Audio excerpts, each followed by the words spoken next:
penggunaan itu seperti kurang biasa dan dapat sudah. Yang lihat kamu semua kebak-kebak ya. Oke, sebelum menutup kami dari pihak kilang membuat minyak kelapa darah, hutan darah, dan juga syarikat angkasa Oscar Woods membuat minyak mudah-mudahan mereka berhasil tinggi Pak. Terima kasih di atas keberkatan kehadiran kita semua datang melawat ke sini. Ini adalah sebagai salah satu daripada penghargaan yang tinggi yang kami terima. Sebab apabila kami melihat dari perkembangan yang sebelum-sebelumnya, di Tutongan ini jarang ada orang membuat lawatan. Banyakannya daripada luar daerah dan juga dari luar negeri. Mungkin dengan cara ini akan membuka pemikiran kita untuk lebih mengetahui lagi, lebih mendalam tentang produk-produk yang terdapat di Brunei. Di mana produk-produk yang terdapat di negara Brunei Darussalam juga mempunyai kualiti yang bagus, mempunyai kualiti yang bagus dan akan dapat bersaing dengan negara-negara di luar. Kalau di negara luar macam Thailand, ini ada satu one tombol, one produk. Kalau jalan-jalan ke sana, ke Chiang dan sebagainya. Di Malaysia juga ada. Dan di Sabah kalau berjalan, dia rajin sejalan ke Sabah sambil melihat produk-produk yang dibuat di sana. Dari apa yang telah ditaklimatkan sebentar tadi, terutama sekali yang last kali tadi itu, dapat diambil kesimpulan bahwa yang di sini ini dari yang betian.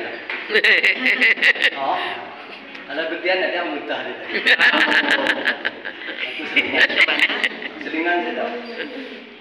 Semoga apa yang telah diterangkan, selain daripada kita menambahkan ilmu pengetahuan, kami berharap juga akan dapat membuka minda pemikiran lebih kita tentang apa yang kami laksanakan ini, dan kita boleh bawa ke kampung kita atau kumpulan kita muslimah untuk memikirkan apa yang dapat ini buat sesuatu untuk dijadikan sebagai salah satu daripada produk kampung.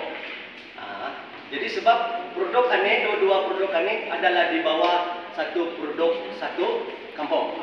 Jadi boleh tadi utarakan pemikiran-pemikiran yang tadi dapatkan daripada di sini ini untuk menghasilkan satu produk di kampung tadi. Hatta tadi akan membuka ladang pisang tak. Sebab dalam tani memikirkan pisang atau tani banyak boleh membuat caraian-caraian yang tertentu. Pisang katakanlah buahnya dijual, boleh dibuat jujur, dibuat keripik, atau artinya macam mana percanggahan pemikiran tani untuk mengulahkan satu produk.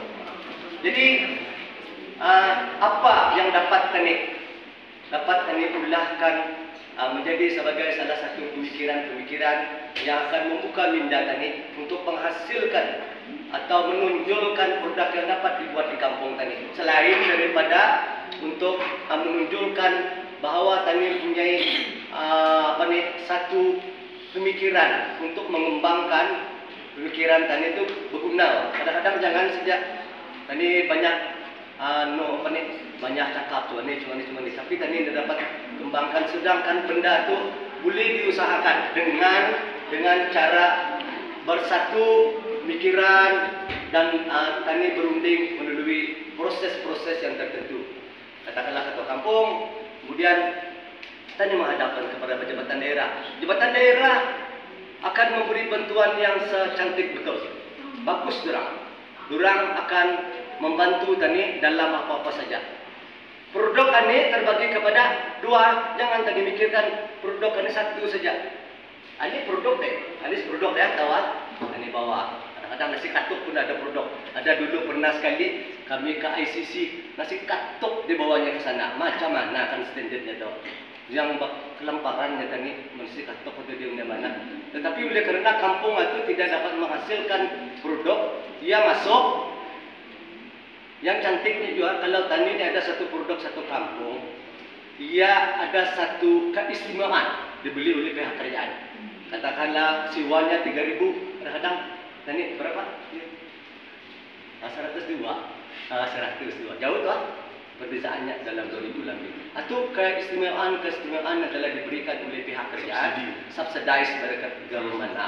Jadi jangan lepaskan peluang-peluang ini.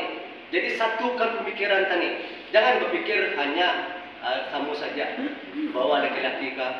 Kalau ada lagi macam orang-orang tua-tua tadi mempunyai satu permakanan ke dulu skill dan yang boleh tadi gunakan atau tadi kembangkan, bawa bakat, bawa bakat kemudian tadi ulahkan dengan secara yang terkini. Kalau kami memerlukan mesin, tadi boleh berfikir kutip duit, jalan ke China dan sebagainya. Di sana hanya satu saja yang dijual di China tu, negeri China tu. Tahu mau apa? Nyawa saja di sana tu. Lain-lain barang. Tadi lihat saja di Timu atau apa saja barang sampai ada yang menjadi ketagihan tu pula. Siapa yang ketagihan? Dari mesti ada, tiap minggu mesti ada. Las-lasnya sekalinya berbuang gitu. Jadi jangan tadi hanya sekadar datang ke rumah dan menceritakan, tetapi tadi tidak menggunakan segala ilmu pengetahuan atau pemikiran-pemikiran yang dibawa di sini itu dibawa ke sana.